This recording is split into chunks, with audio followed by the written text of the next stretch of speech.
supranatural yang disebabkan karena campur tangan Roh Kudus dalam kehidupan seseorang. Dan inilah kelahiran baru yang Yesus sampaikan, dan kita perlu hal ini demi memperoleh kehidupan yang kekal. Sekarang kita perhatikan dalam Yohanes pasal yang ketiga ayat yang ke-14 yang berbicara mengenai Musa dan ular. Ular apakah yang ditinggikan di sini, Pak Yohanes? Dan analogi semacam apakah ini? Ya, memang ini merupakan sesuatu yang menarik sekali, Pak Oti. Firman Tuhan berkata, dan sama seperti Musa meninggikan ular di padang gurun, demikian juga anak manusia harus ditinggikan. Yesus harus ditinggikan dan diagungkan. Apa yang terjadi di padang gurun adalah ketika bangsa Israel berbalik dari Allah dan jatuh ke dalam dosa, akhirnya apa? Ular-ular mulai memabuk mereka. Dan Allah memerintahkan mereka untuk membuat patung ular dari tembaga dan diletakkan di atas tiang yang tinggi. Dan setiap orang yang melihat kepada ular tersebut tidak mati. Dan ini merupakan sebuah tanda dari pertobatan dan iman dalam kuasa pemulihan. Dengan cara yang sama, ya, sebagaimana ular ini ditinggikan, nantinya sang anak manusia ini akan digantung di kayu salib. Dan barang siapa yang memandangnya dan beriman kepadanya akan diampuni dan dipulihkan. Mereka akan menerima keselamatan dan kehidupan kekal sebagaimana yang telah dijanjikan oleh Yesus. Lantas mengenai kehidupan kekal yang disebutkan dalam bagian ini, kehidupan kekal apakah, Pak Yohanes? Dan apa yang bisa kita harapkan dari kehidupan kekal ini? Pak Oti, ini merupakan sesuatu yang menarik. Alkitab berkata bahwa Allah menempatkan kehidupan kekal dalam hati kita. Dan tidak ada seorang pun yang pernah puas dengan gagasan mengenai kematian. Jadi apalah arti kehidupan yang seperti ini? Apa bedanya kita mengasihi seorang atau tidak? Memiliki harapan dan mimpi atau tidak? Jika toh pada akhirnya kita hanya akan menjadi makanan cacing dan tidak lebih dari itu. Sebenarnya ada sesuatu yang lebih dari sekedar ini. Jadi kecemasan dan keinginan ini senantiasa ada dalam hati setiap orang. Keinginan untuk hidup dalam kehidupan yang lebih dari sekedar ini. Dan keinginan ini berakar di dalam hati kita. Jadi Alkitab berkata bahwa jalan kepada kehidupan yang melampaui kehidupan kita ini adalah jalan kepada Allah. Yang hanya bisa kita lalui melalui Kristus. Dan kini penting sekali untuk kita menggarisbawahi bahwa kehidupan kekal tidak sekedar berarti hidup selama-lamanya. Karena tidak ada seorang pun yang dapat hidup selama-lamanya dalam keadaan yang rusak seperti ini. Dan lebih baik untuk tidak hidup selama-lamanya di dunia yang jahat ini. Kehidupan kekal berarti sebuah kehidupan yang memiliki kualitas yang berbeda.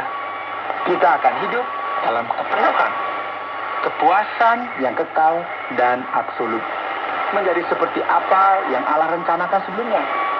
Dan inilah yang kita peroleh melalui Kristus. Satu pertanyaan yang terakhir, Pak Yohanes, apakah Yesus berkata bahwa Dia berasal dari sorga? Padahal Dia sendiri lahir di Bethlehem, di Yehuda. Ya, berarti ini merupakan sebuah misteri besar mengenai Kristus. Inilah mengapa kita perlu mengerti bahwa Kristus merupakan seseorang yang berbeda. Mengapa? Karena ia tidak hanya Yesus yang lahir di Bethlehem, namun ia juga adalah Sang Ilahi. Inilah mengapa kita berbicara tentang penjelmaan Yesus menjadi manusia. Yesus merupakan pribadi kedua dalam Trinitas. Yesus adalah Sang Anak, dan ia telah ada sejak semula. Dan atas kehendaknya, atas kehendak ilahinya, ia memilih untuk masuk ke dalam sejarah dan membawa keselamatan untuk kita. Oleh karena itu, eksistensi Yesus tidak dimulai ketika Natal. Karena ia sudah ada sejak mulanya, dan dia akan senantiasa ada sampai selama-lamanya. Sekarang mari kita beranjak kepada bagian terakhir dari semuanya ini. Hari ini dalam program Jalan 66, kita telah mempelajari bersama kitab Yohanes pasal yang ketiga. Terima kasih ya, pendengar yang setia bersama dengan kami, yang penuh dengan perhatian. Dan kita ingat, tema kita hari ini adalah, masih ada ingat? Ya betul, reinkarnasi atau lahir kembali. Saudara telah melihat bagaimana Yesus berbicara kepada Nikodemus mengenai lahir kembali. Dan bagaimana Yohanes Pembaptis juga menyaksikan bahwa memang benar Yesus adalah anak Allah. Dan ia datang untuk memberikan kepada kita hidup yang kekal. Jadi pendengar yang dikasihi oleh Tuhan, masalah hidup dan mati sungguh menarik perhatian kita.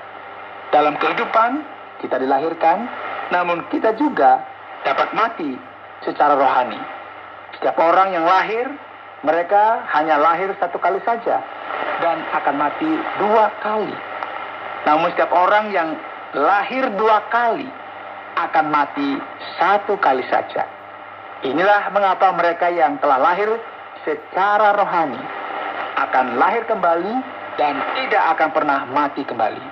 Dan mereka akan hidup selama-lamanya dalam kekekalan, sebagaimana yang Yesus telah janjikan.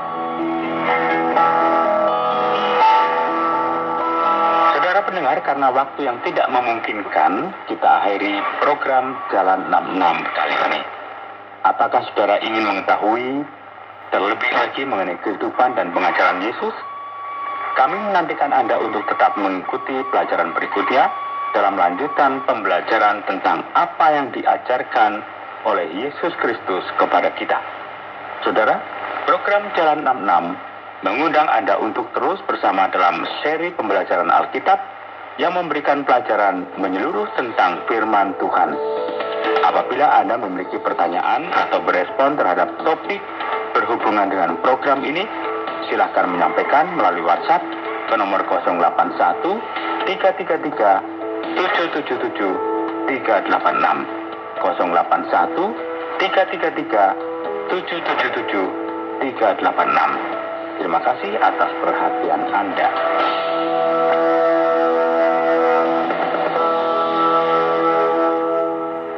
Saudara pendengar, sampai di sini dulu perjumpaan